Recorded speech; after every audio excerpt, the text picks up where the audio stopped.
সংঘটিত হৈছে এক চাঞ্চল্যকৰ ঘটনা আৰু এবাৰ হেহতীয়াভাৱে দেখিবলৈ পোৱা গৈছে ধান কটা মেচিনৰ তলত যুৱকৰ মৃত্যু হৈছে। দৃশ্য আমি আপোনালোকক দেখুৱাইছো।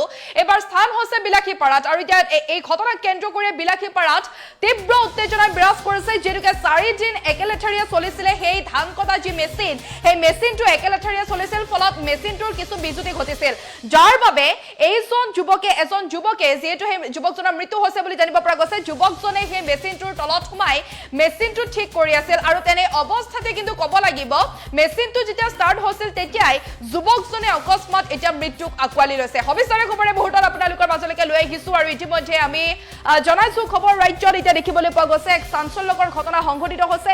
শেহতীয়াভাৱে আমি আপোনালোকক জনাইছো বিলাসীপাৰাত এতিয়া তীব্ৰ উত্তেজনাই বিৰাজ কৰিছে, কিয়নো ধান কটা মেচিনৰ তলত সোমাই যুৱকৰ মৃত্যু হৈছে। আমি জনাইছো খবৰ, যিহেতু দেখিবলৈ পোৱা গৈছে হাৰিয়ানাৰ এজন যুৱক বুলি জানিব পৰা গৈছে আৰু এই যুৱকজনে এতিয়া অকস্মাত মৃত্যুক আঁকোৱালি লৈছে আৰু এতিয়া ঘটনাক কেন্দ্ৰ কৰি উত্তেজনাই বিৰাজ কৰিছে বিলাসীপাৰাত। দৃশ্য আমি আপোনালোকক দেখুৱাইছো।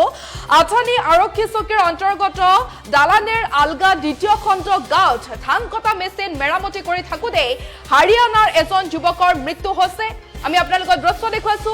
হাৰিয়ানাৰ পৰা ধান কটা মেচিন লৈ 4 দিনৰ পৰা ধান চপাই থকাত মেচিনটো বেয়া হৈছিল আৰু মেচিনটো যেতিয়া মেৰামতি কৰি আছিল হাৰিয়ানাৰ এজন যুৱকে, মেৰামতি কৰি থাকোঁতে হঠাৎ মেচিনটো ষ্টাৰ্ট হৈ গৈছিল আৰু মেচিনটো ষ্টাৰ্ট হোৱাৰ ফলতে মেচিনৰ তলত পৰি ইতিমধ্যে মৃত্যু হৈছে এইজন হাৰিয়ানাৰ যুৱকৰ। দৃশ্য আমি আপোনালোকক দেখুৱাইছো।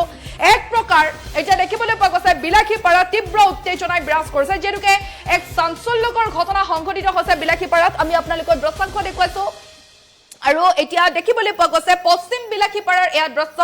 পশ্চিম বিলাসীপাৰাত ধান কটা মেচিনৰ তলত পৰি যুৱকৰ ইতিমধ্যে মৃত্যু হৈছে। আমি আপোনালোকক কি কাৰণে সেই যুৱকজনৰ মৃত্যু হৈছে সেয়া আমি আপোনালোকক জনালো। এতিয়া সমগ্ৰ যি অঞ্চল জুৰি তীব্ৰ চাঞ্চল্যৰ সৃষ্টি হৈছে আৰু এক প্ৰকাৰ ক'ব লাগিব স্থানীয় ৰাইজেও ক্ষোভ উজাৰিছে বুলি ক'লেও ভুল নহ'ব, কিয়নো আথানি আৰক্ষী চকীৰ অন্তৰ্গত দালানেৰ আলগা 2য় খণ্ড গাঁৱত ধান কটা মেচিন মেৰামতি কৰি থাকোঁতে হাৰিয়ানাৰ যুৱকৰ মৃত্যু হৈছে।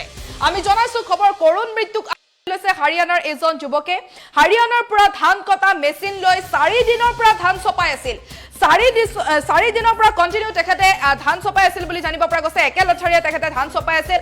মেচিনটো মেৰামতি কৰি থাকোঁতে হঠাৎ মেচিন ষ্টাৰ্ট হৈ গৈছে আৰু মেচিনটো ষ্টাৰ্ট হৈ মেচিনৰ তলত পৰি মদন নামৰ এইজন যুৱকৰ মৃত্যু হৈছে। যুৱকজনৰ নাম যিহেতু আমাৰ হাতত আহি পৰিছে আৰু সেই যুৱকজন মদন বুলি ইতিমধ্যে চিনাক্ত কৰা হৈছে।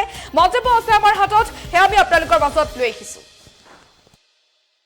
আমি শুনি আছোঁ মানে কালিৰ পৰা গাড়ীখন নষ্ট হৈ আছে ইয়াত, আৰু মানে যিখন গাড়ী আহিছে ধান কটাৰ, এইটো মানে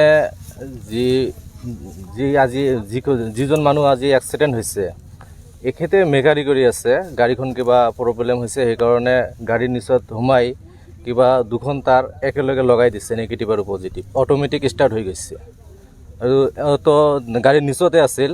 অটোমেটিক মেচিনখন ষ্টাৰ্ট হওঁতে মানে তাৰ মূৰত লাগি গৈছে, আমি লগে লগে নিহত হৈছে। গাড়ীখন ক'ৰ পৰা আহিছে? আমি শুনি আছোঁ হাৰিয়ানাৰ পৰা আহিছে বোলে গাড়ীখন। হাৰিয়ানাৰ পৰা আহিছে? হয়। মানুহজন চিনাক্ত হৈছে নেকি? নাই, এতিয়ালৈকেতো চিনাক্ত হোৱা নাই। গাড়ীৰ লগত আৰু মানুহ আহিছে, ক'তবা গৈছে। হয়, ধান কটা গাড়ী এইটো। কিমান দিনৰ পৰা কাম কৰি আছে? 4 দিনমান হ'ল নেকি। ঠাইখনৰ নাম কি? হা? ঠাইখনৰ নাম কি? ঠাইখনৰ নাম দালানী আলগা 2য় খণ্ড। কিমান টাইম হ'ল ঘটনা পতা? 15-20 মিনিটমান হ'ল। পুলিচৰ লগত খবৰ দিয়া হৈছে না? আমিতো ক'ব নোৱাৰোঁ, আমি এতিয়াই আহি পালোঁ ইয়াত। काम कर रहा था, काम करने के बाद ऑटोमेटिक जो इसका गियर का होता है वो टूटने की वजह से इसके ऊपर मशीन चढ़ गया। कहाँ का रहने वाला है? हरियाणा।